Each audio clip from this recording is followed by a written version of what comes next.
Assalamualaikum. Okey, test mic test dulu. Okey, apa khabar? Saya bersiaran daripada Perlis malam ni. Okey, macam mana dengan suara? Boleh komen sikit, tengok macam mana.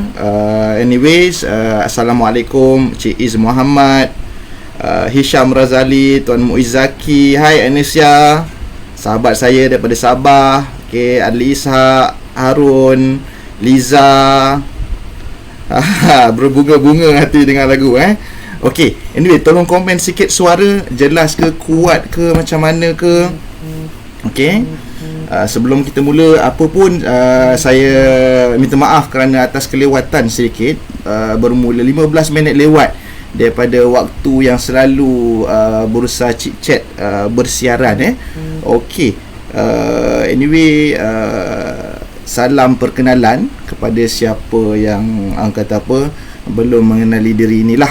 Okey, pada malam ini saya bersiaran daripada Perlis. Jadi sedikit technical issue tadi. Mana biasa kalau di Johor atau di Kuala Lumpur, saya ada teman yang tolong setting all this komputer apa semua ni lah. Okey, jadi malam ini saya berseorangan. Tapi saya harap kata apa, saya dapat sharing lah perkara yang actually topik ni agak berat. Okey, modern portfolio theory. Tapi yelah, bukan pada sesi saya ni bukannya saya nak mengajar berkenaan modern portfolio theory tu. Tapi saya just nak kata apa, atas rasa macam perlu sampaikan. Okey, disebabkan kita tengok hype yang berlaku kemasukan retailer ke dalam bursa saham ini bagus. Okey, cuma kadang-kadang masuk tu dalam keadaan tanpa ilmu. Sebab ada seorang kawan saya ni, dia masuk all in. Dia baru belajar. Dan kebetulan rezeki Allah Ta'ala, dia punya kita kata capital tu besar lah. Jadi dia masuk dalam lebih kurang 150,000 dalam satu counter. Okey, dan currently loss dalam belum loss lah, loss dalam 30% kot. So 150 dia hilang lebih kurang dalam 45,000. Jadi saya rasa sayangnya. Dan perkara-perkara tu dimasuk atas kerana shock tengok group buy call yang dia masuk apa semua. Okey, tak apa. Anyway, seperti biasa, sesi Bursa Chit Chat Smart Saham ini kita bersama dengan Bursa Malaysia Eye, kata apa, dengan tujuan untuk mengimarahkan ataupun meramaikan ataupun meyakinkan masyarakat Malaysia tentang kata apa, kepentingan, kelebihan untuk masuk ke dalam capital market. Okey, tak apa, since kita dah lewat sikit ni, lewat banyak, saya minta maaf sangat-sangat kepada sesiapa yang ramai dah join ni. Assalamualaikum Amjad, Liza, Tuan Syaiful Azlan. Okey, terima kasih sangat-sangat. Okey, anyway, kalau stuck ataupun suara tak clear, terus interrupt dalam komen, sebab saya sambil masa saya melihat komen lah ya. Okey, baik, kita terus ke topik malam ni insya-Allah.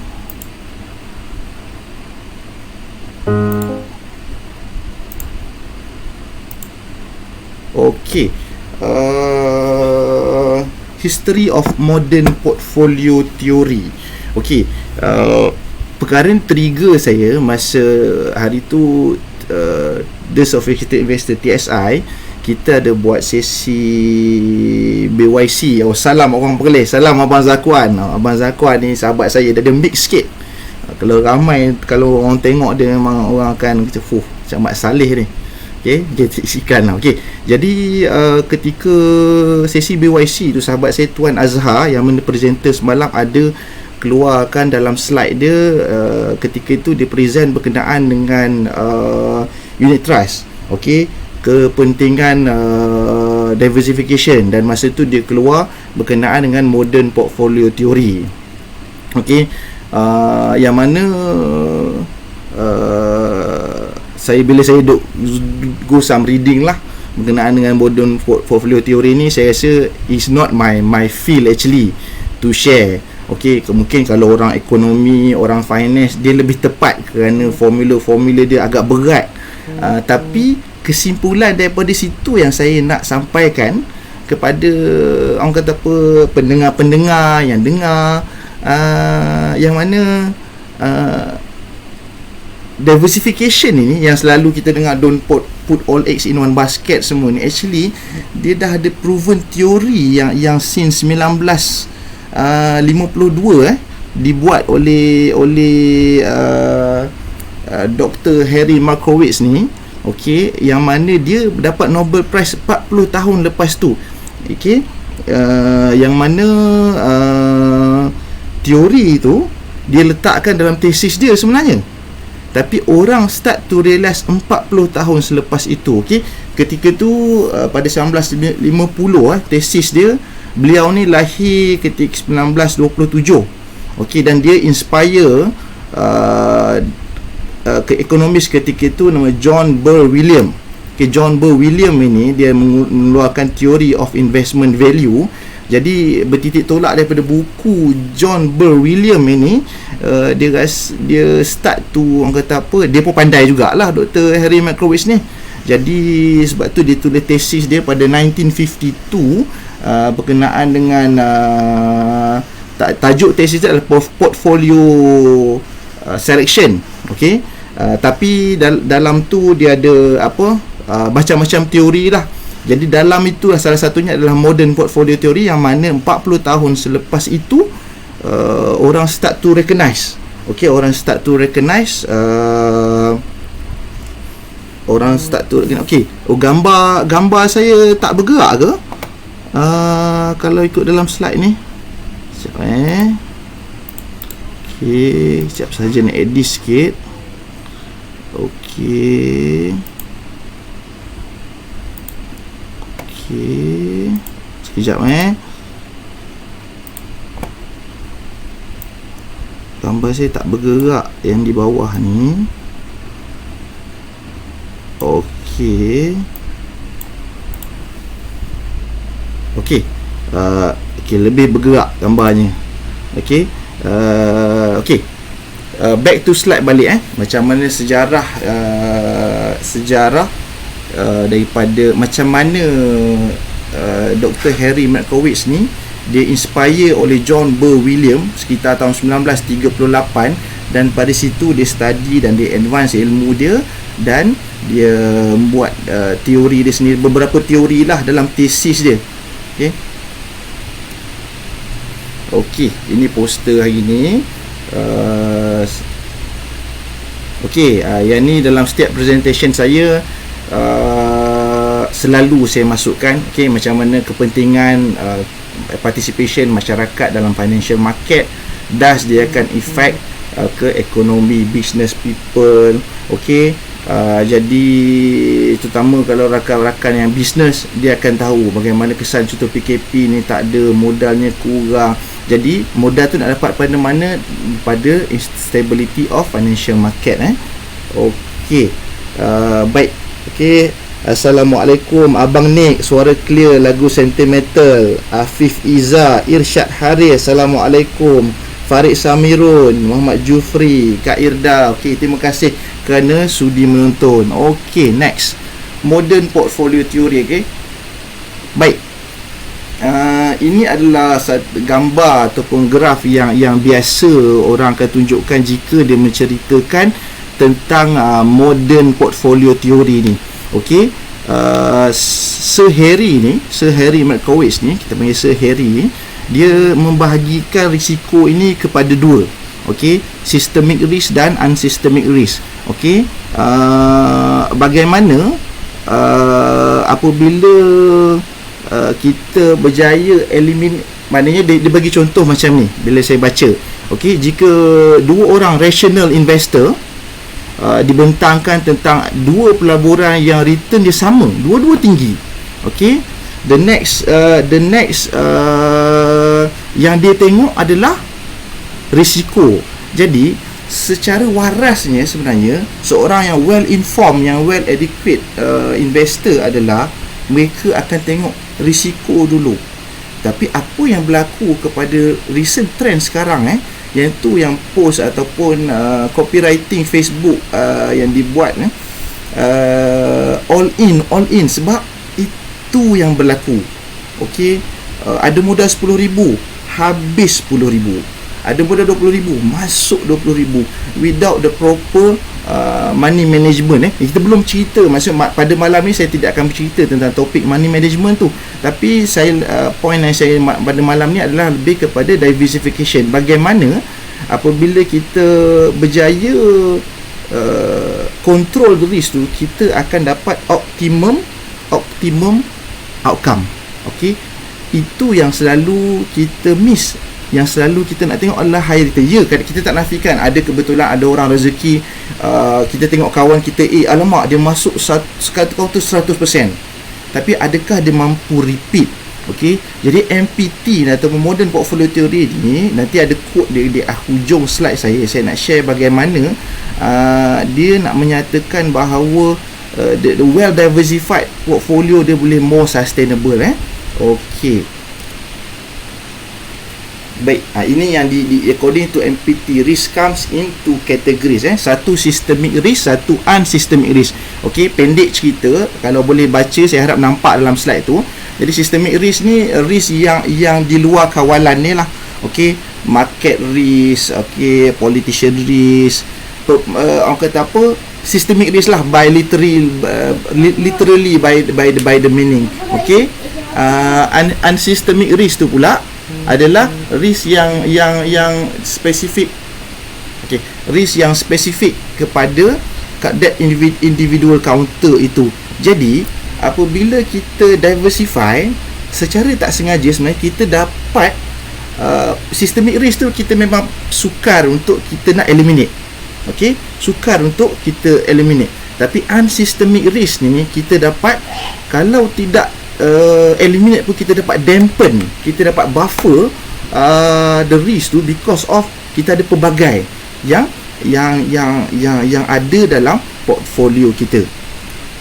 Baik, yang ni yang formula dia lah, yang mana of course saya rasa saya bukan tak layak. Okey, data-data yang dimasuk dalam ni adalah expected return, lepas tu adanya variance. Okey, jadi orang kata apa, kalau saya yang mengajar ni, saya takut satu salah pun ya, dan it's not my field. Tetapi ini pula maknanya perkara yang dimasukkan ni adalah untuk mendapatkan satu optimum portfolio yang ada. Okey, mungkin Tuan Afif Iza, mungkin orang dia layak. Okey, ataupun macam sahabat saya yang baru masuk ni, nama dia Farhan Ramlan, dia engineer oil and gas. Dia mungkin orang sesuai ni, sebab dia biasa kan nombor-nombor ni. Kalau yang mana nak tahu, Farhan Ramlan ni dulu AdMat dia Sesek A1, dia antara skor lah. Lain pada tu adalah Jufri tu, power AdMat. Mungkin dia layak nak mengajar. Okey, so far okey, ini adalah nama dia nama apa, Allah, efficient. Okey, ini adalah line yang mana dia panggil efficient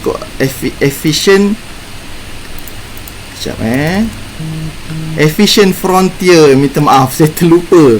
Okey, efficient frontier, yang mana dia terdiri daripada pelbagai line tadi tu. Jika yang dia dot bulat tu, okey, semakin dekat dia dengan line tu, okey, semakin dekat efficient frontier. Terima kasih Tuan Hisham Razali.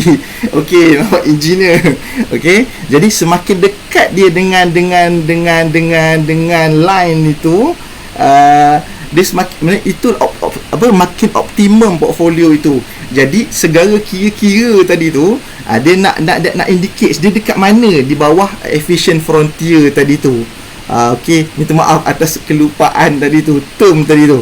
Okey, jadi amat penting jika kita dapat optimumkan portfolio kita mendekati efficient frontier tadi. Okey, ini secara teorinya lah. Maknanya kalau secara praktikalnya, nak tak nak, tak kira lah sama ada kita diversify in term of securities, okey, bond ke, property ke, gold ke, stock ke, unit trust ke, okey, termasuk begitu juga dalam diversify dalam stock itself, okey. Mungkin kita ambil blue chip punya counter ke, okey, kalau nak masukkan penny, by all means if fundamental good ke. Jadi perkara itu akan mengoptimumkan kita punya risk and return punya ratio. Okey, admit tu apa je, Allah rasa terhina kalau Jus cakap macam tu.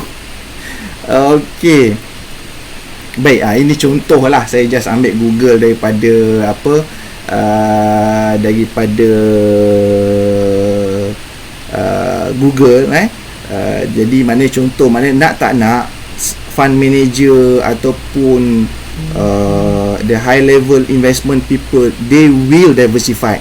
Jadi nak tak nak, walaupun kadang-kadang bila kita tengok tempting satu-satu stok tu, alamak masuk contoh, ataupun bila healthcare apa, satu-satu sektor tu yang di-hype kan, habis 55 counter kita masuk 55 healthcare, jadi apa-apa habis. Okey, baik. Jadi apa next slide okey, jadi second half session of apa, ni adalah sedikit saya nak menceritakan siapa Dr. Harry Markowitz ni. Okey, berringkas saja. Jadi sebelum kita ke next session, saya nak share, kita kata apa, sedikit iklan, okey, daripada tim Smart Saham. Baik, kita dengar sedikit video daripada Harry Markowitz.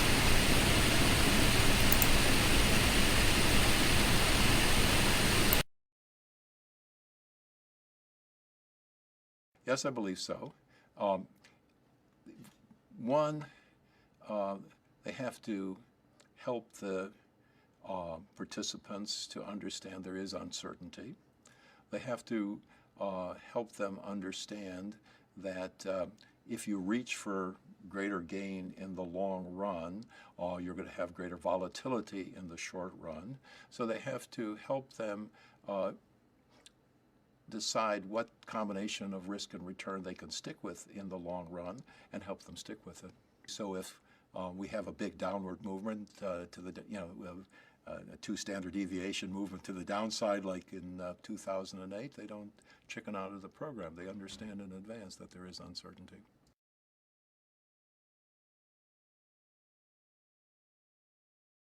One of the most interesting parts of behavioral finance has been the study of the mistakes that individual investors make. There's a series of studies by Terence O'Dean and colleagues that look at the performance of individual investors that do a lot of trading versus those who do very little trading. And on a gross basis, they all do about as well as the market, but the people who do a lot of trading make their brokers very rich, whereas we try to, just buy and hold or rebalance when there's big moves.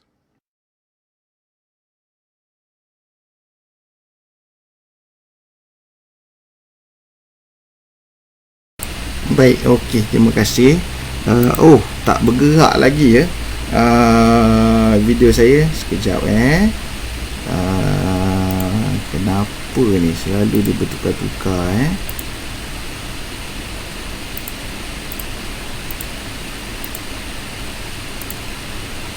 Okey.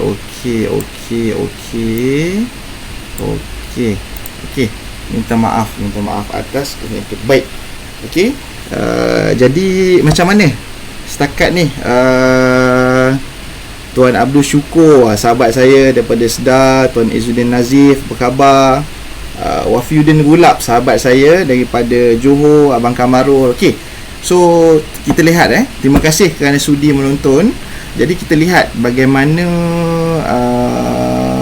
video Dr. Harry tadi bagaimana dia yakin yang mana end of the video tadi dia cakap selalu orang yang banyak trade dia loss lebih lagi daripada orang yang kurang trade.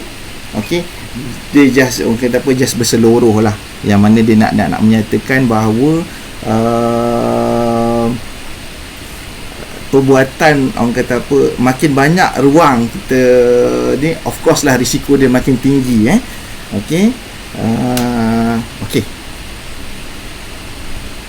Jadi inilah dia doktor ni tadi. Dia seorang Jewish. Okey, masih hidup lagi. Dia seorang profesor di University of Chicago sekarang. Okey, jadi teori beliau ni 40 tahun lepas tu baru orang imply, dan sampai sekarang maknanya fund manager dan orang kata apa, respected investor menggunakan teori beliau dalam mengoptimumkan pelaburan yang mereka sama ada jalankan ataupun mereka jaga. Okey, sedikit biodata, tak ada biodata lah, maksudnya dia lahir pada tahun 1922. Okey, dan inspire of the theory ni daripada John Burr William. Okey, dan tesis yang dia buat pada tahun 1952 yang bertajuk the thesis of the portfolio selection, dan tesis, atas kerana tesis itulah beliau memenangi Nobel Prize pada tahun 1990.